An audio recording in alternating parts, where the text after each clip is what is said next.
She scoffed, "It's just a white lie," when I found out she faked a family emergency to go to a music festival with her criminal ex. I said, "I see." Then I called her parents to offer my deepest condolences. The phone call she received from her furious father 5 minutes later. Original post, I-31 male, discovered my girlfriend Natalie, 29, of 3 years, lied about her grandmother having a stroke to attend a music festival with her ex who has a criminal record. The kicker? She thinks I'm overreacting. Last Thursday morning, Natalie got a call during breakfast. Her face went pale, tears started flowing. Said her grandma back in her hometown had a massive stroke, might not make it. She was shaking, could barely pack her bag. I offered to drive her the 4 hours there, take time off work, but she insisted she needed to go alone to process. I felt horrible for her. Sent flowers to the hospital she mentioned, texted supportive messages every few hours. She'd reply sporadically, "Still critical, family is devastated, might be here a while." Saturday afternoon, I'm scrolling through Instagram. My buddy Derek posts from some music festival 2 states over. In the background of his video, clear as day, Natalie, dancing, laughing, with Trevor, her ex who did 18 months for assault and possession. The same Trevor she swore she'd cut contact with when we got together. My hands literally shook. Called her immediately, straight to voicemail. Texted, "How's your grandma?" She replied an hour later, "Not good. Doctor saying maybe days. Can't talk, family praying together." I screenshot Derek's video, zoomed in. No mistaking it. Her tattoo, her favorite crop top, Trevor's arm around her waist. Timestamp showed it was posted 20 minutes ago. Called Derek. "Yo, you at Resonance Festival?" "Yeah, man, it's sick. You should have come." "Is Natalie there?" "Oh yeah, saw her earlier with some tatted up dude. Thought you guys broke up?" I sat in my apartment for maybe an hour, just processing. Then I did what felt right. Called her mom. "Hey Patricia, just wanted to check in about Grandma Helen. Natalie's been so upset. Is there anything I can do? Send food to the hospital? Help with arrangements?" Long pause. "What are you talking about? Helen's fine. She's actually here making lunch." "Natalie said she had a stroke?" "What? No. We talked to her yesterday. She said she was staying in this weekend with you." "Patricia, I need to tell you something." Explained everything. The tearful emergency, the festival, Trevor. Patricia went from confused to furious in about 3.2 seconds. "That lying little Harold, get in here." Could hear her dad in the background. "What's wrong?" "Your daughter told Brandon her grandmother was DUIing so she could go party with that criminal ex of hers." The yelling that followed was epic. Then Harold took the phone.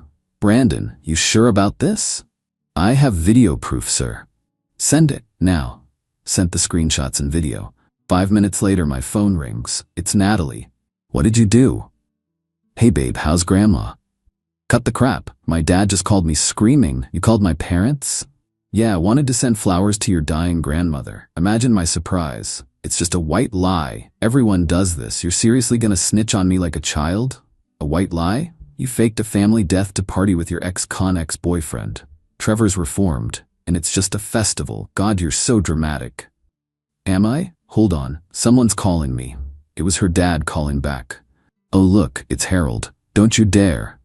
Switched calls. "Hey Harold. Brandon, put her on speaker if she's calling. Want her to hear this." Merged the calls. "Natalie?" Her dad's voice was ice. "Daddy, I can explain. Do it. Your grandmother spent 3 days thinking you didn't love her enough to visit when she invited you last month, but you'll use her death as an excuse to party? Your mother is calling everyone who might have sent condolences. You're disgusting. Daddy, please." "Your credit card? The one I pay for?" "Cancelled." "Your phone? Getting shut off tomorrow." "Insurance on your car? Done." "You want to act single with that criminal? Congratulations, you're on your own." Click. Natalie was sobbing. "Look what you did. You ruined my life over nothing." "No, you ruined your relationship with your family over nothing. We're done, obviously." "You're seriously breaking up with me over this?" "Actually, I'm breaking up with you for lying, gaslighting me, and choosing your ex over basic decency. Your stuff will be in boxes by the door. You have till tomorrow night to get them." "Where am I supposed to go?" "Maybe Trevor has room. Heard prison cells are quite spacious these days." Seth, she started the waterworks, begging, saying it meant nothing, that she just wanted to feel young again, that Trevor manipulated her into going. Natalie, you're 29, not 50. And nobody manipulated you into faking tears about your grandmother dying. That was all you. I'm coming home right now and we're gonna talk about this. No, you're not. Your key won't work. Already called the landlord about removing you from the guest list. Security has your photo with a do not admit note. That's when the reality hit her. You're serious. As a stroke, she hung up, currently packing her things. Her sister already texted calling me petty. Her best friend said I'm toxic for involving her parents. Cool, they can house her.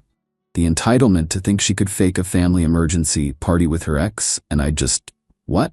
Never find out? Be cool with it? We'll update when she tries to pick up her stuff. Guarantee there'll be drama. Update 1, the next day buckle up, because the entitlement just went nuclear. So Natalie showed up at noon with Trevor. Yeah, Trevor, the ex she was just friends with. Dude rolled up in his modded Charger, blasting music, neck tattoos on full display, mean mugging me through the security door camera. But here's the beautiful part. Building security stopped them at the entrance. Natalie called me screaming, "Tell him to let me in. This is illegal. I live here. You're a guest who was removed from the list. Your stuff is in boxes by the mailroom. Security will escort you to get them. I'm not taking orders from you. Trevor, make him come down." Trevor's voice. "Yo buddy, be a man and come talk face to face. The convicted felon wants to discuss manhood? That's rich. Security's bringing your boxes. You have 10 minutes. Then Natalie tried something diabolical. She told security I was holding her medication hostage and she needed to get it from the apartment or she'd have a medical emergency. Security called me. I explained she takes nothing but birth control, which I'd packed, and offered to have them verify the boxes contained all medications. Security guy Chuck was not amused at her lie. While they're loading boxes, Natalie's mom, Patricia, calls me. "Brandon, I'm sorry to bother you, but Natalie's telling everyone you're abusive and kicked her out for visiting her sick grandmother." "Patricia, you know that's not true." "Oh, I know. That's why I commented on her Facebook post with the screenshot of her at the festival. With the timestamp. This woman is savage." Apparently, Natalie had posted this sob story about her controlling ex not letting her see her dying grandmother. Patricia commented the proof. Then Harold added, "Your grandmother's playing tennis right now. Stop lying." The post got deleted within minutes, but the damage was done. Their entire extended family saw it. Back to the parking lot drama. Natalie realized her key fob for her car wasn't in the boxes.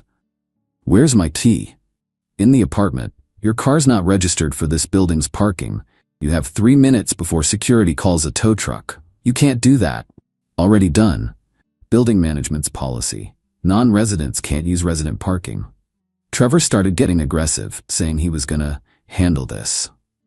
Chuck, the security guard, 6'4", former Marine, just stared at him. Trevor suddenly remembered he had somewhere else to be. They loaded her car and started to leave, but not before Natalie sent one last text. "You're a pathetic little man. I was gonna dump you anyway. Trevor's twice the man you'll ever be." "Cool. Hey, does Trevor know you texted me at 2 a.m. last week saying you missed me while he was passed out next to you at the festival? I have screenshots." No reply. But 20 minutes later, Trevor called me. "Bro, what texts?" Sent him screenshots of her messages from the festival. Not about missing me, that was a bluff, but her telling her friend Megan that Trevor was just a fun distraction, and she was using him for nostalgia. Trevor went silent. Then, "This real?" Real as the stroke she faked. He hung up. An hour later, Natalie's sister Sophia texts, "Trevor just dumped her on the side of the highway with her boxes. She's hysterical, I hope you're happy." "Actually, yeah. Yeah, I was." Update 2, 3 days later. The extinction burst came exactly as predicted. First, Natalie tried the workplace angle. She called my company's HR claiming I was harassing her and created a hostile environment. Problem is, we never worked together. She'd never been to my office, and I had zero contact with her after the breakup, except her initiated texts. HR asked for evidence. She submitted screenshots where she conveniently cropped out her own messages. Unfortunately for her, I had the full conversations. HR lady Nancy actually laughed when she saw Natalie threatening to ruin my life, followed by me responding, "Please don't contact me again." Mr. Davidson will be documenting this as fraudulent harassment claim. Would you like us to send her a cease and desist? Please do. Then came the financial desperation. Remember how Harold cut off her credit card and phone? Well, Natalie discovered adult life is expensive. She couldn't afford her car payment Daddy had been paying, her insurance lapsed, and she got pulled over. No insurance equals suspended license, hefty fine, and impounded car. She actually had the audacity to text me from her friend's phone, "I need $400 for the impound fee. You owe me for emotional distress." Didn't respond. Next, she tried her grandmother. Yeah, the one she fake killed. Convinced poor Helen that I was the reason the family was fighting. Helen called me, sweet as ever. "Brandon, dear, Natalie says you two had a misunderstanding about her visiting me." "Helen, she told me you were dying from a stroke while she was at a music festival with her ex." Long pause. She said, "What?" Explained everything. Helen was quiet then. "That ungrateful little witch. I'm writing her out of my will. You were too good for her, sweetheart." The final attempt was pure comedy. Natalie showed up at my gym with her friend Megan, trying to accidentally run into me. Security footage showed her waiting in the parking lot for 2 hours. When I walked out with my buddy Kyle, she jumped out. "Brandon, what a coincidence." "No, it's not. You don't have a membership here." She tried to hug me. I stepped back.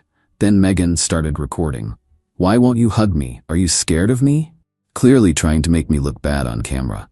"I don't hug people who fake family deaths. It was one time." Kyle actually snorted. "One time? How many grandmas you got?" She turned on the tears. "I made a mistake. People deserve second chances." "You got your second chance when I didn't press charges for filing a false HR complaint." Her face went white. "How did you?" "Nancy from HR sent me the cease and desist letter you should be getting tomorrow."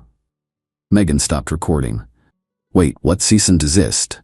"The one for Natalie filing fraudulent harassment claims." Megan looked at Natalie. "You said he was stalking you." "He is. He's here." Kyle jumped in. "This is his gym for 3 years. You followed him here." Megan put her phone away. "Nat, you said we were just happening to walk by." The friendship started cracking in real time. Megan walked back to the car. Natalie tried one more time. "Trevor meant nothing. Neither did your grandmother's fake stroke, apparently. I'll tell everyone you're gay. That's why you won't take me back."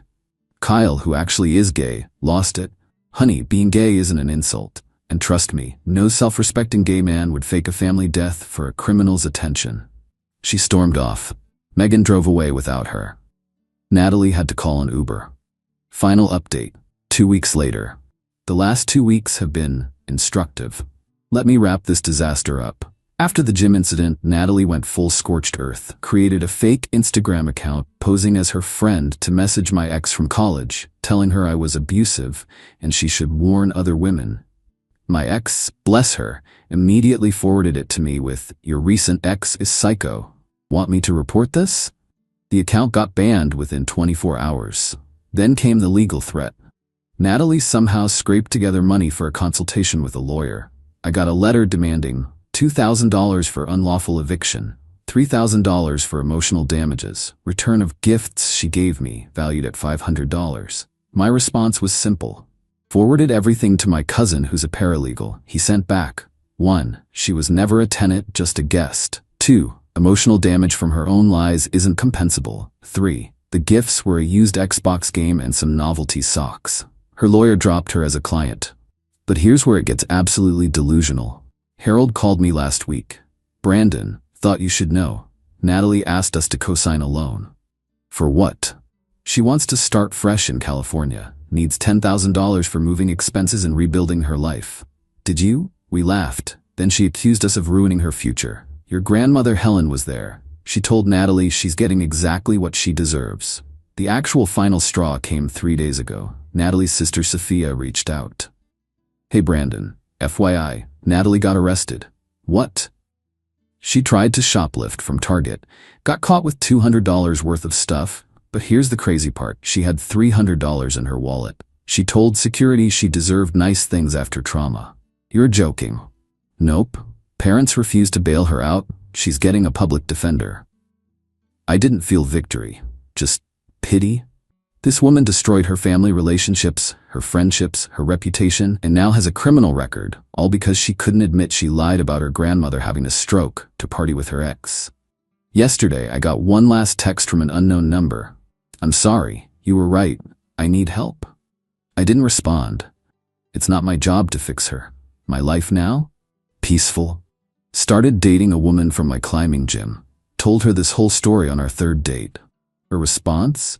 My ex faked his mom having cancer to skip my sister's wedding and go to Vegas. These people are why we have trust issues. She's cool. No fake emergencies yet. Harold and Patricia still text me occasionally. They're embarrassed but grateful I exposed the truth. Helen made me her famous lasagna last week as a thank you for showing her who Natalie really is. Natalie? Last update from Sophia. She's doing community service, living with some girl she met at court-ordered therapy, and telling everyone she's a survivor of narcissistic abuse. The entitlement never ends with these people. They'll fake death, destroy relationships, commit actual crimes, and still see themselves as victims. But here's the thing. Consequences don't care about your victim complex. You fake a stroke, your family finds out. You lie to your partner, you lose them. You file false claims, legal consequences follow. You steal because you deserve things? Jail. Simple as that. To anyone reading this in a similar situation, trust your gut. When someone shows you they'll lie about death for convenience, believe them. Run. Don't look back. And maybe check festival Instagram posts. You never know what you'll find. Peace out.